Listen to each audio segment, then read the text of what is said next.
하나님, 이번만큼만은 내 뜻대로 해주시면 안 되나요? 이것만큼만은 내 뜻대로 했으면 하는 부분이 있습니다. 이 부분만 하나님이 눈 감아 주셨으면 좋겠다고 할 때가 있습니다.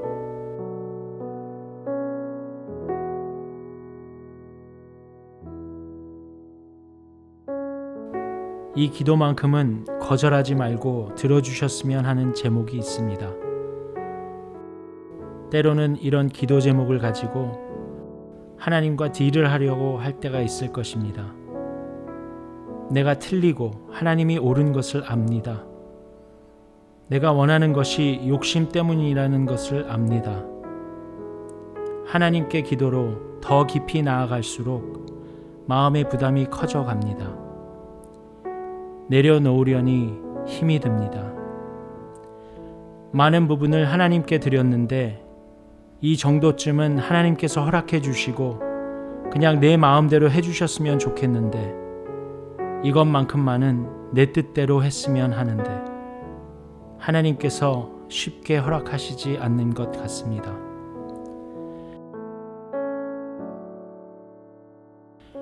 믿음 생활의 어느 시간까지는 그냥 내버려 두시는 것 같았는데 어느 순간 하나님께서 깊이 개입하시며 그 부분을 삶 가운데서 반드시 해결하고 넘어가고 싶어 하시는 경우가 있습니다. 특히 하나님의 사랑의 강도가 강해지면 강해질수록 신앙과 인격의 요구 수준이 높아집니다. 이 영역이 신앙생활 가운데 참 쉽지 않은 부분이기도 합니다. 이전까지는 내 마음대로 했었는데 이제는 하나님께서 허용하시지 않는 그 부분, 나를 깊이 다듬어가는 시간이기도 합니다. 이런 원리를 잘 알고 있음에도 가끔은 유혹을 받습니다. 이번만큼은 결코 놓고 싶지 않은데 내려놓기가 쉽지 않아서 하나님께 더 매달려 봅니다. 하나님의 뜻을 바꾸려고 애를 씁니다. 욕심인 줄 알면서도 꼭 응답받고 싶어 합니다. 민수기 22장에서 설명하고 있습니다. 출애굽한 이스라엘 백성이 모압 평지에 진을 쳤을 때 모압 왕 발락은 심히 두려워했습니다. 이스라엘 자손 때문에 고민을 거듭하다가 모압 장로들과 미디안 장로들의 손에 많은 예물을 지참하게 해서 발람에게 대신 보내는 장면이 나옵니다.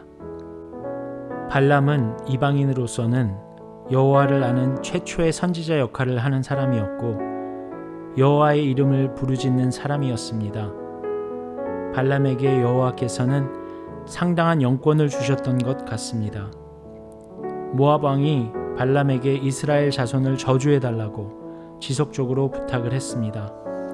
하나님께서는 처음부터 발람에게 이스라엘 백성을 저주하는 것을 허락하지 않으셨고 그 장로들과 함께 올라가서 모압 왕을 만나는 것을 허락지 않으셨습니다.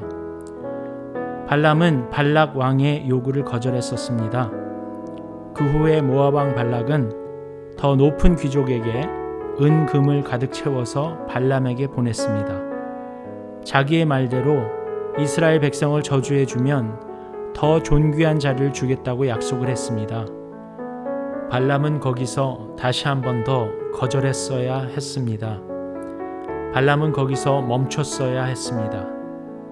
그러나 발람은 예물과 명예에 눈이 멀어서 하나님께 나아와 자신의 요구와 모압 귀족들의 간청을 밤새 조르기 시작했습니다. 하나님께서 뜻을 바꾸셔서 발람에게 모압 왕을 만나는 것은 허락하셨지만 하나님께서 하신 말씀만 준행하라고 다시 한번 명령하셨습니다. 그 다음 아침이 되었습니다. 나귀를 타고 가다가 나귀가 똑바로 나가지 않고 담에 자기 몸을 비비며 자신의 발을 상하게 하자 발람은 3번 채찍질을 했습니다. 하나님의 사자가 그 길을 막았기 때문이었습니다. 나귀의 눈에는 하나님의 사자가 보였지만 발람의 영안에는 전혀 보이지 않았습니다. 욕심으로 영안이 닫혀져 버린 것이었습니다. 그 채찍질을 맞았던 나귀가 주인에게 말을 했습니다.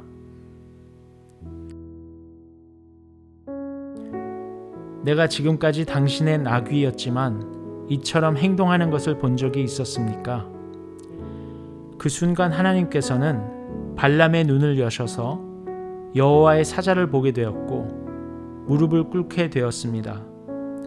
다시 한번 발람에게 회개의 기회를 주셨습니다. 발람은 회개와 더불어 하나님께서 기뻐하시지 않으면 돌아가겠다고 하지만 결국은 모압 왕을 만나서 성대한 대접을 받게 되었습니다. 하나님은 발람에게 여러 번의 기회를 주셨습니다. 사랑하셨기에 특별한 기회를 주셨던 것을 볼 수 있습니다. 하나님의 음성을 듣게 하셨고 정확한 예언을 하게 하셨으며 자기의 뜻을 굽히지 않아서 욕심에 눈이 멀었을 때 나귀의 입을 열어서 사람의 말을 하게 하는 기이한 체험을 하게 하셨으며 하나님의 사자를 대면하게 되는 축복의 시간도 허락하셨습니다.